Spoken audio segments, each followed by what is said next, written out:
মসজিদুল হারামের ভিতরে অবস্থান করছি। তাহাজ্জুদ নামাজ পড়লাম, ফজর নামাজ পড়লাম। এখন আমরা দোয়া করছি এবং দেখুন মসজিদুল হারামের ভিতরটা কত সুন্দর করে তৈরি। সব থেকে প্রথম মসজিদ হচ্ছে কাবা শরীফ।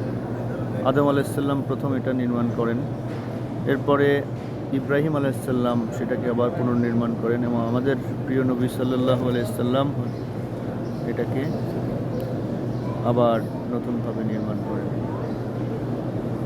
মসজিদুল হারাম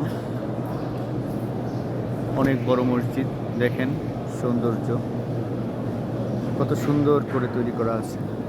প্রতিটা ফ্লোরে এরকম করে সুন্দর lighting system, AC system, sound system সুন্দরভাবে করা, মনটা একদম ভরে যায়।